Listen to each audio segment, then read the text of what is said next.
Major funding for KPBS Evening Edition has been made possible in part by Bill Howe Family of Companies, providing San Diego with plumbing, heating, and air restoration, flood and remodeling services for over 40 years. Call 1-800-BILL-HOWE or visit billhowe.com.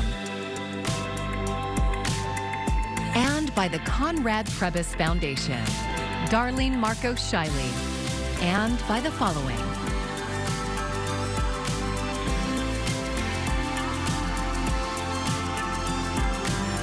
And by viewers like you. Thank you. We're learning more about the first confirmed immigration raid in San Diego County since President Donald Trump took office. Thank you for joining us. I'm Maya Trabulsi. Federal agents raided an industrial paint business in El Cajon, suspected of hiring workers without legal status. Relatives of people detained told KPBS reporter Gustavo Solis that they are just hardworking people and not criminals. That's Evelyn Leiva speaking about her brother-in-law, Byron Martinez. Una persona que salió como cualquier otro esta mañana a ganarse el pan del día. She says Martinez is a hard worker just trying to provide for his family, not a criminal. But he was one of several immigrant workers detained in the workplace raid. Immigration and Customs Enforcement agents believe that the business knowingly hired workers without legal status. Sean Gibson is the special agent in charge. We executed a criminal search warrant at the business located at 1730 Magnolia. There is administrative arrest and criminal arrest that occurred at this location, but it's definitely under 20. Activists questioned the size and scope of the raid, which involved dozens of agents from multiple agencies, including the DEA, for what amounts to a nonviolent crime. Pedro Rios is with the American Friends Service Committee. It makes me wonder, though, what justifies such a heavy militarized response where there wasn't any indication of violence. As of Friday morning, Leiva still had not been able to contact or locate Martinez.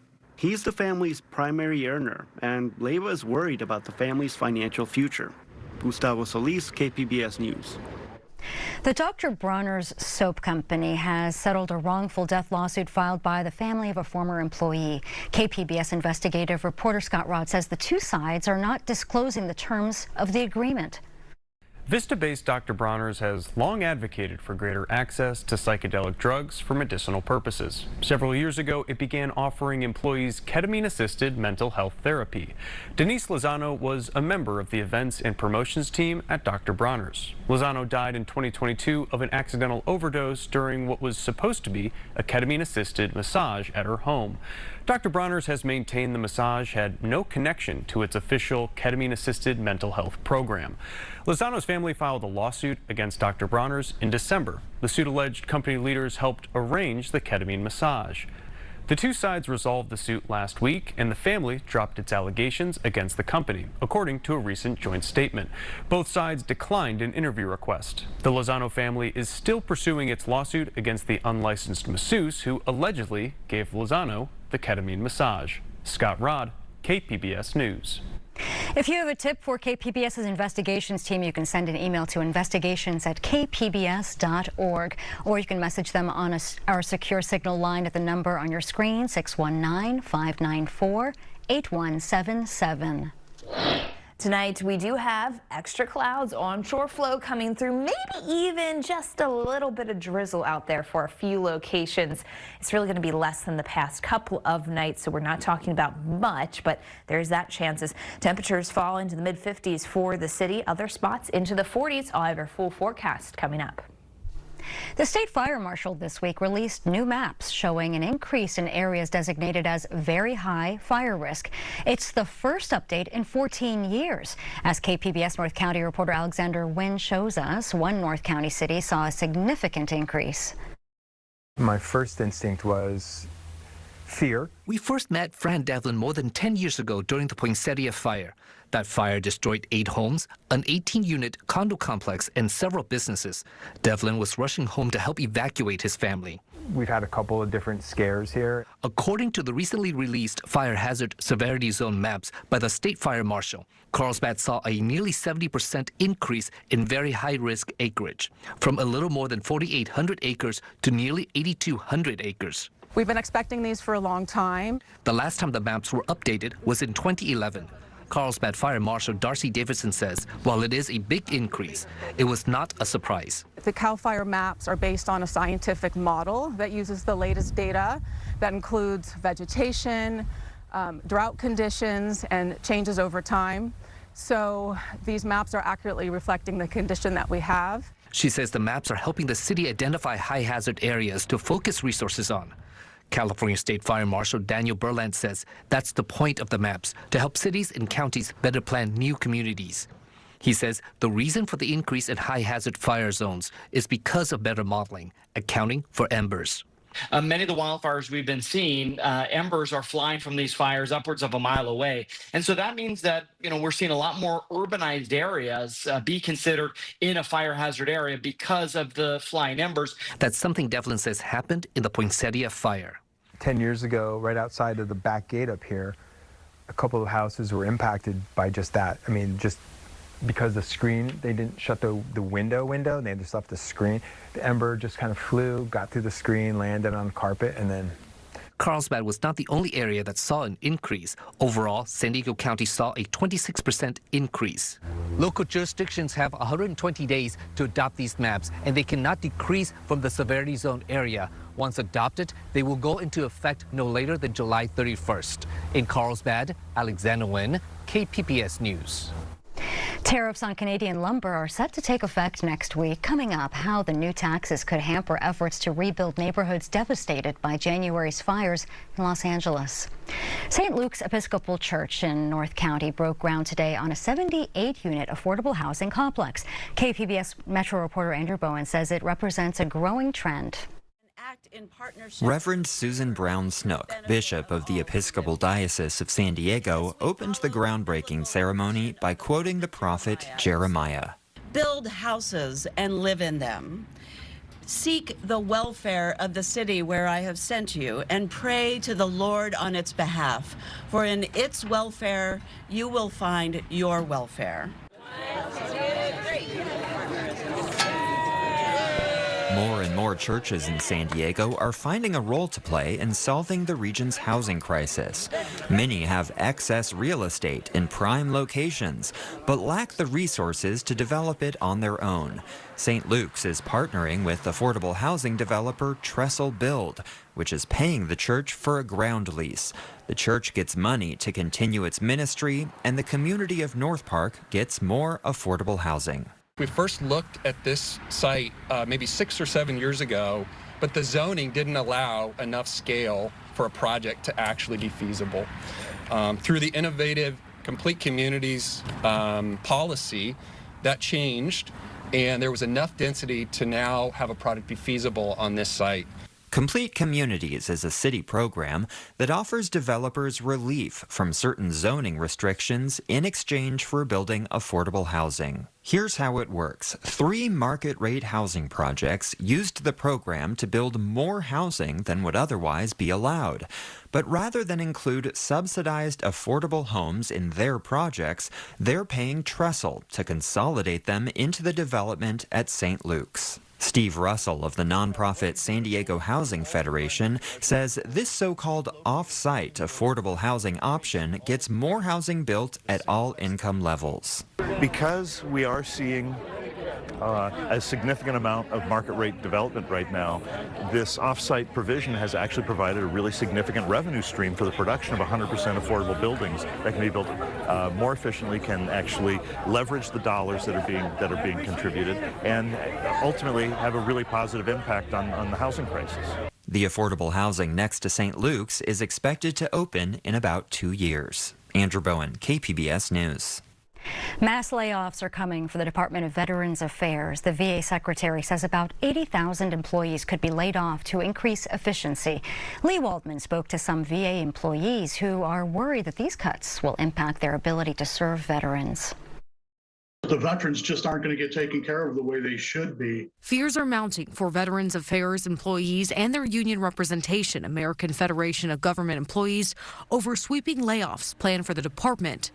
Veteran Affairs Secretary Doug Collins says the VA is aiming to cut its staff by some 80,000, about 17% of its workforce. Money and people are not the issue. So what we're looking at here is, are we spending, the money properly, and are we having the right amount of employees, or do we have just too much bureaucracy? According to an internal memo obtained by CNN earlier this month, reduction in force and reorganization plans will be submitted by April 13th and revealed in June when cuts will begin. Jonathan Geller, the vice president of an AFGE branch in New York, worries about the impact on veterans they help. This is going to affect all patient care as a whole. I mean, from the call centers, from eligibility to benefits, to the crisis line, to member services lines. Erica Alexander is a crisis responder on the Veterans Crisis Hotline.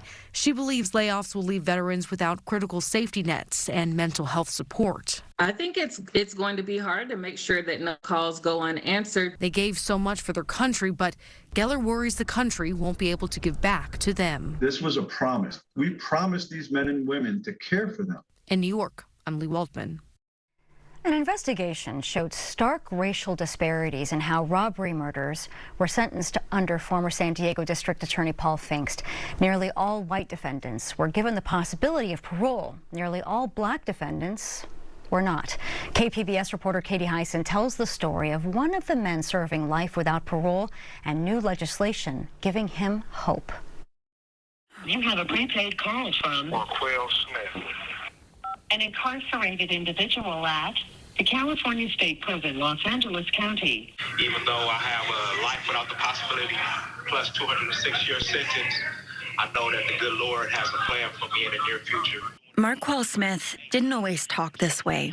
For years, I was just bumping my head in and out of the hole, catching shoes, being involved with violence. And the way prison was back then, you wouldn't hear about nobody going home. If you had life, you had life. It's all about survival and doing what you do to, maintain, your status. But at the same time, that comes from your adverse childhood experiences, Adverse childhood experiences are among many challenges Smith has lived, but only recently learned language for. He says education and faith changed his thinking.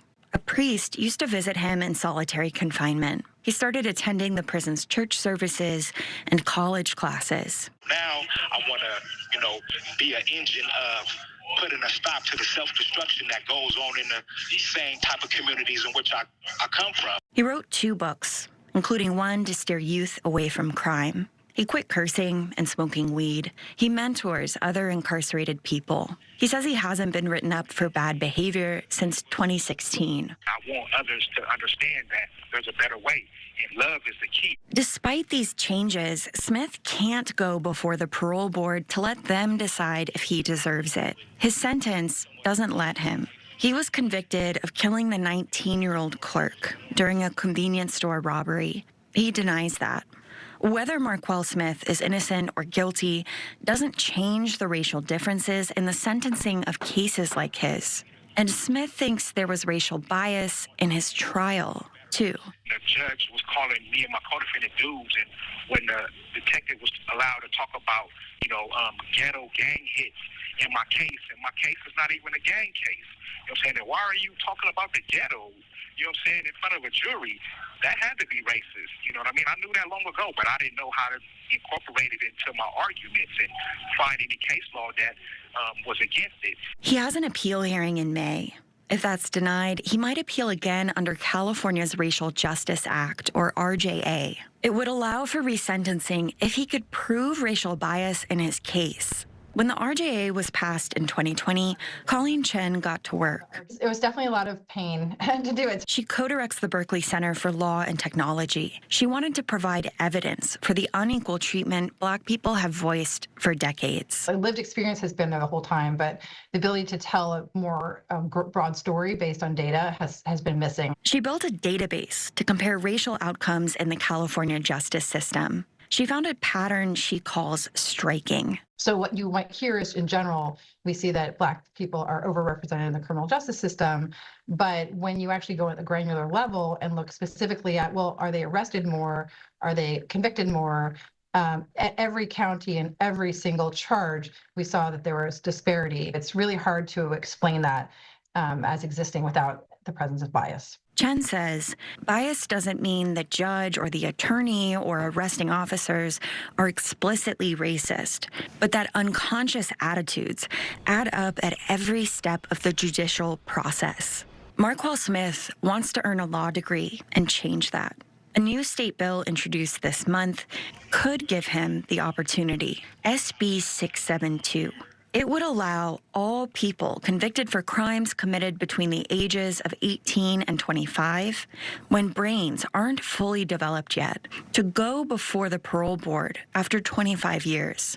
I asked Smith if he were granted parole, what he would do first. Wow. I want to spend some time with my mother. I was locked up, like I said, at 17. I got out at 21, came back at 22, and here it is. I'll be 50 this year.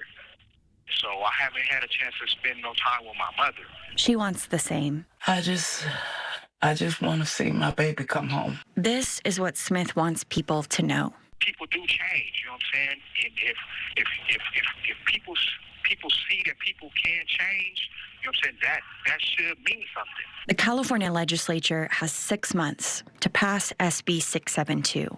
Can I give you a hug? Yes, I need it. I need it. Thank you. Katie Hyson, KPBS News. And Katie Hyson joined KPBS Roundtable this week, where she dives deeper into the findings of the investigation. You can listen at kpbs.org or anywhere that you get your podcasts. You can also find part 1 of that report on the KPBS YouTube page. Today, hundreds of people gave a standing ovation to the life of Leon Williams. Williams passed away March 1st at the age of 102. He was a trailblazing local leader, San Diego's first black city councilman and county supervisor. At Williams' funeral today, speakers eulogized him as a dedicated public servant who helped revitalize downtown and create the trolley system. His daughter also remembered him this way. He received everyone with grace and with his natural charm that we've heard about today. And he made them feel seen, and he made them feel important, and they were important to him. Mayor Todd Gloria and California Secretary of State Dr. Shirley Weber were among those in attendance today. Voters in San Diego County's first supervisorial district can cast their ballot in person starting tomorrow. 7 vote centers will be open tomorrow through Monday, April 7th. 6 additional locations will open on Tuesday, April 8th. That's the last day to vote in the special election. We have the early voting centers and the ballot drop box locations listed on our website. You can just go to kpbs.org/voter hub. President Trump is threatening reciprocal tariffs on Canadian lumber. If they go into effect, these new tariffs could hamper reconstruction of thousands of homes destroyed by wildfires in Los Angeles. Maribel Gonzalez breaks down the potential impact.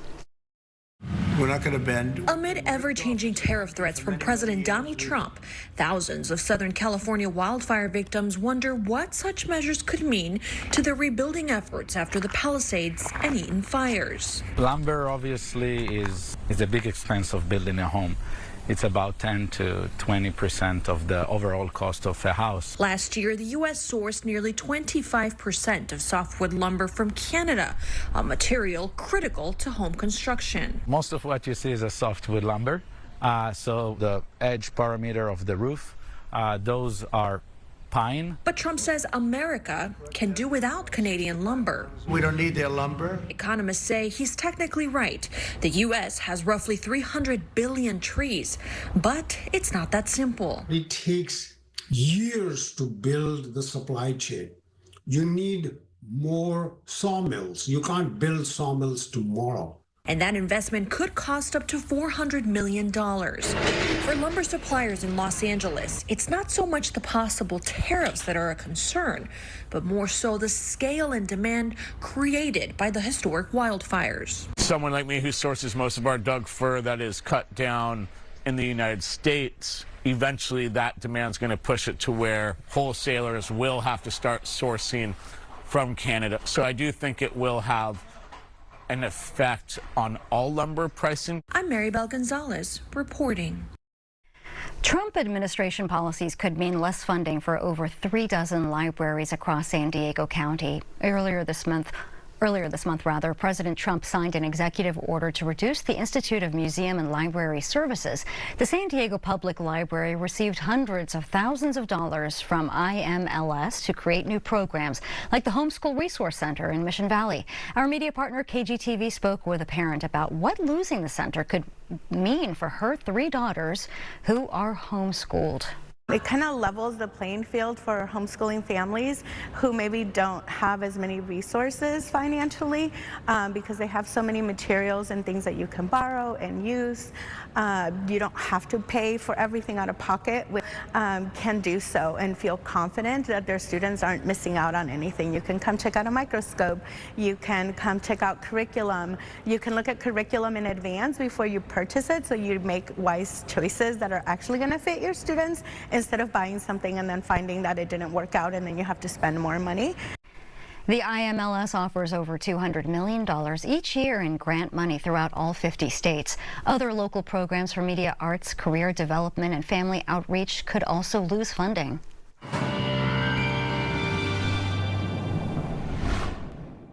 We've gotten a couple of showers last night into this morning, and we do it again as we head through tonight. Probably less moisture than what we had as we go into tomorrow morning, but there is still the chance for some drizzle. Onshore flow allowing for that. We also have strong winds as we head through this weekend, particularly in the mountainous areas. That's where we're really going to find those wind gusts more than 40 miles per hour possibly. And we keep it a seasonably cool pattern ultimately, as the numbers don't stray too far on the high side. 57 for the low tonight in the city. As you work your way to Chula Vista, we're at 56. Ramona coming into 49 degrees and 41 in Mount Laguna. I guess, again, couple of areas of drizzle, not much though as far as true real rainfall. In fact, future radar indicating less than last night, but we do still have that widespread cloud cover out there. There's that spotty green there on the forecast for you, but overall very fleeting as far as what we could find, which means our Saturday with those clouds, some sunshine starting to break in. It's a dry day. It's a quiet day across the area. A storm system across the western U.S. is pushing its way into the central U.S. It'll produce more problems there. As we head through tomorrow, 65 for the city. Go to El Cajon, we're at 66. Escondido, same thing. And Borrego Springs topping out at 78 degrees. Mild weather there as we keep things going for our coastal communities. You can see we stay in the 60s through the upcoming days here, mid-60s, not too bad for us. We will add a few more clouds at times like Monday with the onshore flow persisting for us. As we go through our inland communities, a little bit higher in the numbers, mid to upper 60s. Monday might see a little bit of a curve upward there towards 68 degrees. Mountain communities, what we'll watch is Sunday. That's going to be really the peak of our winds. However, we will still have a lot of winds out there for Saturday, so something to note. And if you are in the desert communities, holding on to the 70s here pretty much through the week. No real changes. We'll have to see if we can get any rain into the middle and later part of next week, but it's going to be a challenge. For KPBS News, I'm AccuWeather meteorologist Melissa Constanzer. A toxic algal bloom has been spreading from central to southern California since February. KPBS reporter Melissa May updates us on how it's affecting San Diego's marine animals. Along the San Diego County coastline, SeaWorld San Diego's rescue team has rescued 24 sea lions and 8 seabirds showing symptoms of domoic acid poisoning. 9 of the sea lions have died. It seems that there are more animals that need our help, more than last year and more than the year before.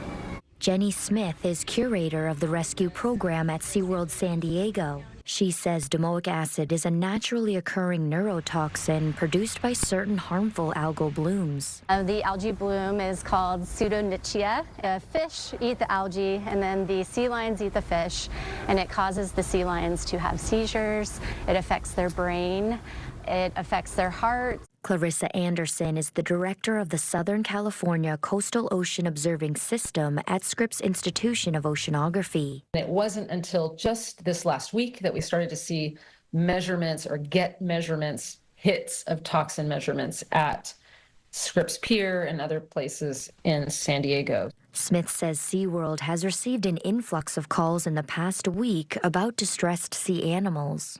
Kind of look like they're stargazing. I've heard that the sea lion looks drunk.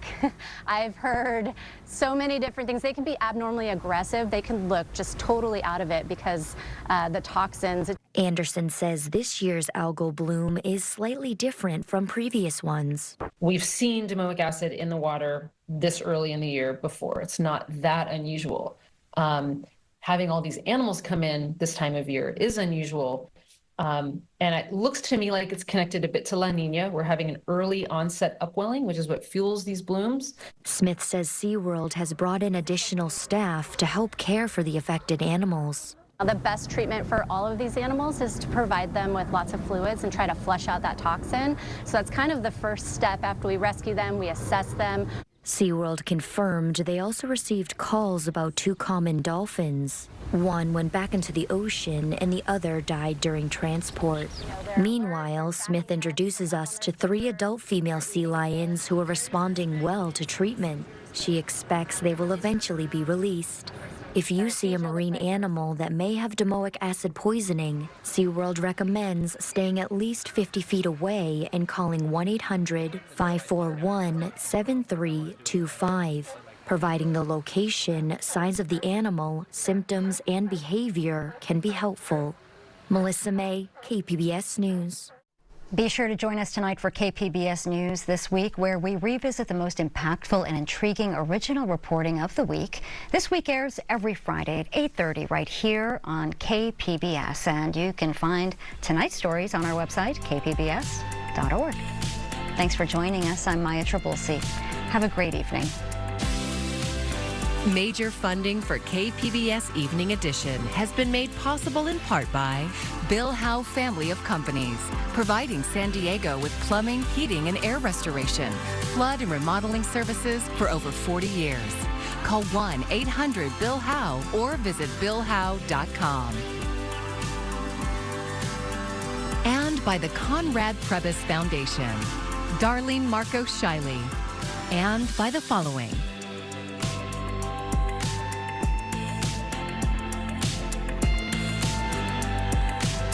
And by viewers like you. Thank you.